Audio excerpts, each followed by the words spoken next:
আমরা মায়েদের সম্মানকে উঁচু করে তুলে ধরতে চাই।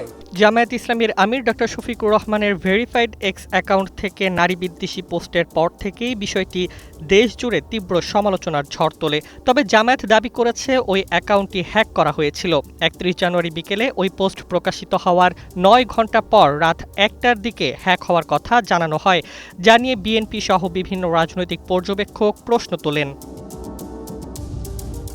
বিদেশ থেকে দেশে রেমিটেন্সের টাকা আসে নিরাপদে, তাই আজই আপনার আপনজনকে বলে রাখুন রেমিটেন্সের টাকা যেন শুধু নগদেই পাঠায়।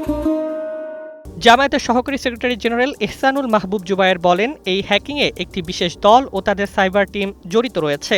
তিনি জানান, মাত্র ৪৫ মিনিটের মধ্যে তারা অ্যাকাউন্টটি পুনরুদ্ধার করতে সক্ষম হয়। তাদের মধ্যে উদ্দেশ্য ছিল জামায়াতকে রাজনৈতিকভাবে দুর্বল করে তোলা। দল নারীদের সম্মানের বিষয়ে স্পষ্ট অবস্থান নিয়েছে এবং এই ষড়যন্ত্রের বিরুদ্ধে আইনশৃঙ্খলা বাহিনীকে সতর্ক করেছে। অন্যদিকে বিএনপির নির্বাচন পরিচালনা কমিটির মুখপাত্র মাহদি আমিন বলেন, জামায়াত আমিরের নারী বিদ্বেষী পোস্ট এবং আইডি হ্যাকের দাবি উভয়কেই আমরা সন্দেহের চোখে দেখি। তিনি প্রশ্ন তোলেন, কোনো গুরুত্বপূর্ণ অ্যাকাউন্ট হ্যাক হলে দ্রুত জনগণকে জানানো উচিত, কিন্তু এখানে তীব্র সমালোচনার পরই হঠাৎ হ্যাকের দাবি করা হয়েছে, যা যৌক্তিক নয়। তিনি আরও বলেন, এ ধরনের নারী বিদ্বেষী মনোভাব কোনো সভ্য সমাজে গ্রহণযোগ্য নয়।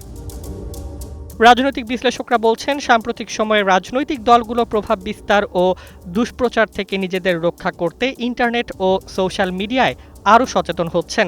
একাধিক বাংলা সংবাদপত্র যেমন যুগান্তর ও প্রথম আলো তাদের প্রতিবেদনে উল্লেখ করেছে, এসব ঘটনা রাজনৈতিক ছায়াযুদ্ধের অংশ এবং রাজনৈতিক প্রতিপক্ষকে দুর্বল করার জন্য এসব হ্যাকিংয়ের ঘটনা ঘটছে।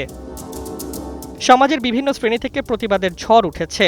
ঢাবিতে বাংলাদেশ জাতীয়তাবাদী ছাত্রদলের উদ্যোগে জামায়াতের পোস্টের প্রতিবাদে বিক্ষোভ মিছিল অনুষ্ঠিত হয়। মিছিলটি ক্যাম্পাসের প্রধান সড়ক প্রদক্ষিণ করে অপরাজেয় বাংলা ভবনের সামনে শেষ হয়। এই ঘটনাটি বাংলাদেশের রাজনৈতিক ও সামাজিক ক্ষেত্রে নারী সম্মান ও স্বাধীনতার প্রশ্নকেও সামনে নিয়ে এসেছে।